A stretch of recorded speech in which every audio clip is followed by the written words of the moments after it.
Hello जय हिंद साथियों। बेटा पिछली क्लास में हमने फर्स्ट चैप्टर हिस्ट्री का यानी कि हड़प्पा सभ्यता को खत्म कर दिया था। आज की क्लास में बेटा बड़ा इंपॉर्टेंट चैप्टर लेके आ रहा हूं जिसका पूरा इंट्रोडक्शन आपको इस तरीके से क्लियर कर दूंगा कि आपको चैप्टर आधे से ज्यादा वैसे ही क्लियर हो जाएगा। अगर चाहते हो बेटा चैप्टर को पूरा बेस से लेके एंड तक समझना तो इस वीडियो को पूरा देखना, और हाँ आने वाले अपकमिंग पार्ट्स का भी बिल्कुल इंतजार करना। चैनल को सब्सक्राइब कर लेना, वीडियो को लाइक और शेयर कर देना, ठीक है। तो देखो बेटा चैप्टर का नाम है राजा, किसान और नगर। इसमें मुख्य रूप से बेटा हम एक साम्राज्य को पढ़ने वाले हैं जो कौन सा है, मौर्य साम्राज्य। कौन सा है, मौर्य साम्राज्य। अगर मैं आपसे मौर्य साम्राज्य की बात करूं बाबू तो आप याद रखना मौर्य साम्राज्य के संस्थापक का मतलब क्या होता है, स्थापना करते हैं जो, ठीक है। तो इसके संस्थापक हुआ करते थे बेटा चंद्रगुप्त मौर्य। कौन थे, चंद्रगुप्त मौर्य। अब ऐसा तो नहीं है इन्होंने ये साम्राज्य स्थापित किया, इनसे पहले कोई साम्राज्य नहीं था, कोई सोसाइटी नहीं थी जी, बिल्कुल ऐसा नहीं हो सकता। तो आप कहेंगे सर जो चंद्रगुप्त मौर्य थे, चंद्रगुप्त मौर्य ने एक वंश चला करता था उस टाइम पे। क्या चला करता था, वंश। एक नंद वंश चलता था यानी कि नंदा डायनेस्टी। उसके लास्ट रूलर घनानंद को हरा के, किसको हरा के, घनानंद को हरा के किसकी स्थापना कर दी थी भैया, मौर्य साम्राज्य की। किसकी स्थापना कर दी थी, आप कहेंगे मेरे साथ, मौर्य साम्राज्य की। अब जो ये मौर्य साम्राज्य था बेटा वो बेसिकली चंद्रगुप्त मौर्य द्वारा स्थापित तो किया गया, लेकिन इसका जो विकास था वो सम्राट अशोक द्वारा हुआ। किसके द्वारा, सम्राट अशोक। अब कहेंगे सर सम्राट अशोक कौन थे, तो सम्राट अशोक बेटा इनके पौत्र थे। पौत्र का मतलब समझते हो, जो पोते होते हैं ना। तो उन्होंने बेटा इस साम्राज्य का खूब विकास किया और इनके शासन काल में काफी आगे बढ़ा। कौन सा साम्राज्य, मौर्य साम्राज्य। आई बात समझ। अब इसके साथ बाबू मैं आपको एक दो फैक्ट बताता हूं छोटे छोटे। सबसे पहले अगर मैं आपसे बात करूं बेटा मौर्य साम्राज्य की, किसकी, मौर्य साम्राज्य की, तो मैंने आपको एक चीज तो बता दी कि नंदा डायनेस्टी थी इससे पहले, घनानंद लास्ट रूलर थे, उन्हें हरा के मौर्य साम्राज्य की स्थापना हुई। लेकिन सर इनकी मदद भी कोई कर रहा था, जी हाँ बिल्कुल, कौटिल्य, चाणक्य या विष्णुगुप्त। आप कहेंगे सर तीन तीन लोग मदद कर रहे थे। नहीं मेरे बच्चा, ये एक ही पर्सन है जिनके तीन नाम है। चाणक्य नाम तो सुना होगा, चाणक्य की नीति कभी गलत साबित नहीं होती। एक छोटी सी पॉलिसी बताता हूं बाबू, साम दाम दंड भेद।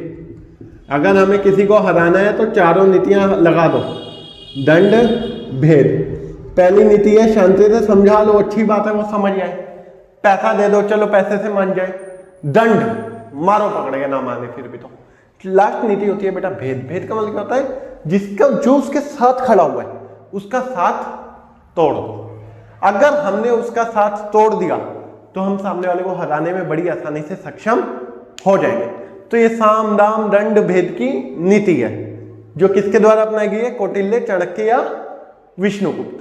क्लियर हो गई बात। उसके बाद बाबू मैं आपसे बात करूं आगे बढ़कर, तो जो ये मौर्य साम्राज्य है सम्राट अशोक के टाइम पे आगे बढ़ा। अच्छा क्या सर सम्राट अशोक बहुत अच्छे सम्राट थे, तो ऐसा नहीं है बेटा। ये पहले क्रूर राजा हुआ करते थे। कैसे होते थे, क्रूर शासक। लेकिन एक युद्ध हुआ, कलिंग का युद्ध। कलिंग का युद्ध जो लगभग 261 ईसा पूर्व में लड़ा गया, ठीक है, 261 ईसा पूर्व लड़ा गया। इस युद्ध के बाद बेटा आप मानोगे कभी भी सम्राट अशोक ने युद्ध नहीं लड़ा। क्यों नहीं लड़ा, क्योंकि बेटा इसके बाद ना सम्राट अशोक को लगा नहीं यार ये तो मतलब गलत है। गलत का मतलब समझते हो, उनका मानना था यार इसमें लाखों लोगों की जान चली गई, कई सारी महिलाएं विधवाएं हो गई, माएँ अनाथ हो, बेसिकली माओ के बच्चे नहीं रहे, जो बच्चे थे वो अनाथ हो गए, है ना। ऐसा काफी ज्यादा मतलब विध्वंस दिखाई दिया। उनका मानना, उन्हें एक चीज समझ आ गई कि युद्ध का परिणाम केवल और केवल विध्वंस है। उन्होंने उसके बाद युद्ध नहीं लड़ा। किसकी बात कर रहा हूं बाबू मैं यहाँ पे, सम्राट अशोक की। इसी के बाद, इसी युद्ध के बाद सम्राट अशोक विश्व प्रसिद्ध सम्राट बने। विश्व प्रसिद्ध का मतलब समझते हो, जो विश्व में सबसे फेमस हो, विश्व प्रसिद्ध सम्राट बने। यही वो युद्ध है जिस युद्ध के बाद ऐसा हुआ। क्लियर हुई बात। अब इसके साथ बेटा इस चैप्टर में हमें पढ़ना है महाजन पदों के बारे में। किसके बारे में? महाजन पद। महाजन पद क्या होता है बेटा? देखो बेसिकली अगर हम देखें तो 16 महाजन पद मिले हैं, ठीक है, और उनमें सबसे इंपॉर्टेंट जो मिला है मगध मिला है। तो आखिरकार ये मगध इंपॉर्टेंट क्यों था? वेरी मोस्ट इंपॉर्टेंट क्वेश्चन रहने वाला है इस चैप्टर में से, ठीक है। मौर्य साम्राज्य का आखिरकार प्रशासन किस तरीके से चलता था? क्या चीज? प्रशासन, दैट्स मीन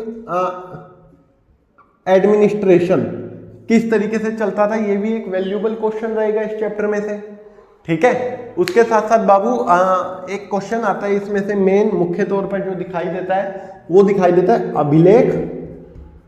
अभिलेख किसे कहते हैं? किसे कहते हैं? और उसकी कमियां, उसकी सीमाएं, क्या चीज? सीमाएं, that's mean limitation. What is inscriptions and right there limitations. What is inscriptions and right there limitations. बहुत वेरी मोस्ट इंपॉर्टेंट क्वेश्चन है जो पेपर में फंसता है। उसके साथ बेटा एक मौर्य साम्राज्य की जानकारी के स्रोत, मौर्य साम्राज्य की जानकारी के स्रोत, जानकारी के स्रोत, ठीक है।